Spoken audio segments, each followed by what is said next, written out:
Bonjour, je vous retrouve donc pour un nouveau podcast aujourd'hui. Quand j'observe la carte du ciel, après cette pleine lune en balance qui a été très intense, on observe que la lune maintenant est passée en scorpion. Elle se trouve un quinconce par rapport au soleil, qui lui est toujours en bélier, conjoint au nœud nord et à Chiron également en bélier. Nous avons également Mercure qui se trouve dans ce signe. Ça veut dire que on peut avoir donc une envie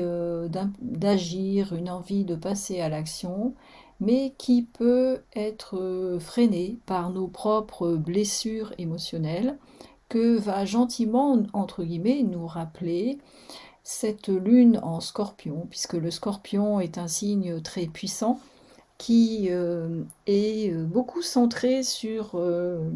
l'introspection, sur les remises en cause, mais aussi sur l'ombre, comme dirait Jung, c'est-à-dire cette partie de nous qui correspond à notre inconscient,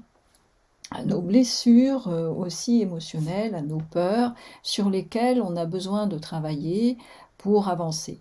Ça me rappelle d'ailleurs un atelier que j'ai animé lundi à ce sujet,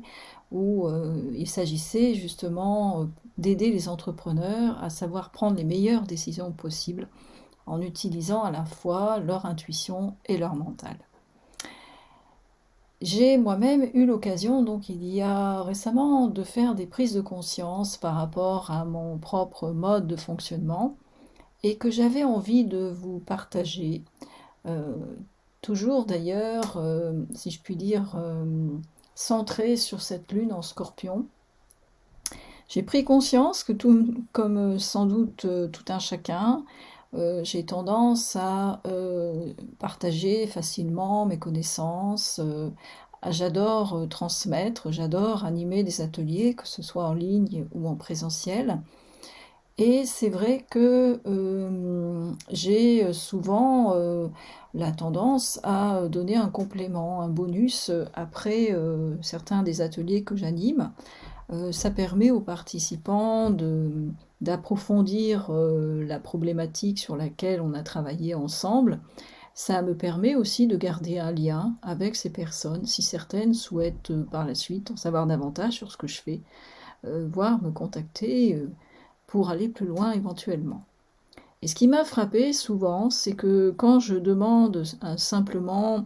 une confirmation de la bonne réception du message que je leur envoie, du mail, pour être sûr que ces personnes l'ont bien reçu, que j'ai pas fait une erreur en tapant le mail, très peu de personnes me répondent. Et c'est vrai que c'est quelque chose qui est quand même assez courant, cette pratique, comme on dit, du ghosting sur Internet, qui peut être perçu par l'envoyeur comme une forme d'indifférence, voire peut-être un manque de courtoisie élémentaire par rapport à celui qui fait l'effort d'envoyer un bonus, un complément, alors qu'il n'y est pas obligé. Et ça m'a, grâce à cette lune en scorpion, ça m'a fait travailler justement sur ce pourquoi ça pouvait être parfois blessant de ne pas avoir de réponse, y compris quand on fait des démarches aussi professionnelles, etc. On a souvent tendance à penser que ça peut être peut-être la blessure du rejet,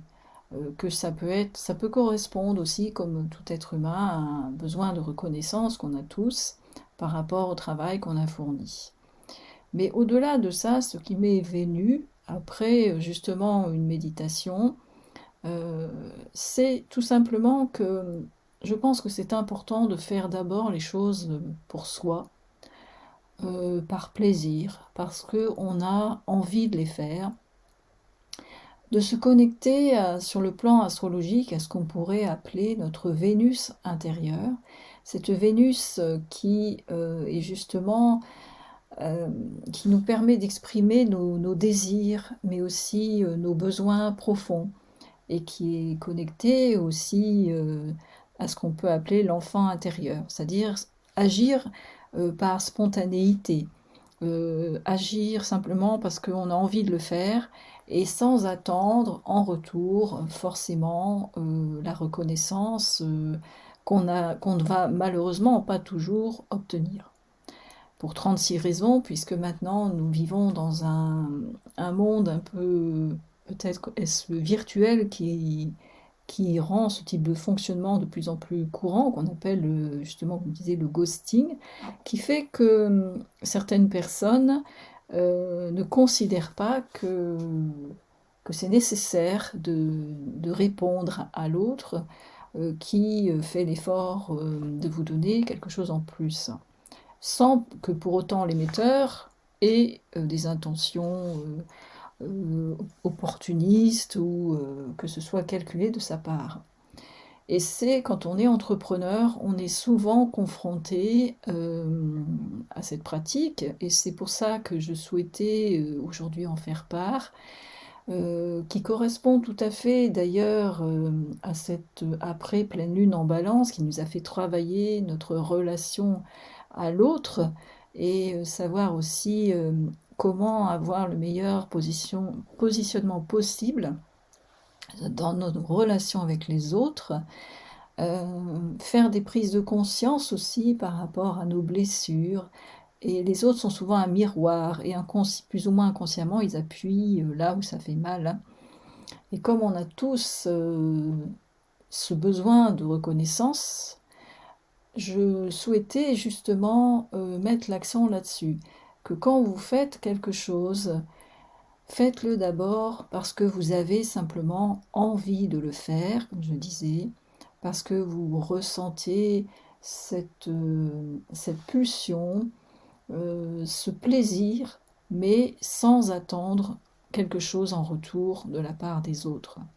Ça vous évitera déjà de renforcer vos blessures, notamment celles de votre enfant intérieur, et ça vous permettra aussi d'avoir plus de sérénité dans vos échanges avec les autres. Voilà ce que je souhaitais vous partager dans ce podcast. À bientôt, au revoir.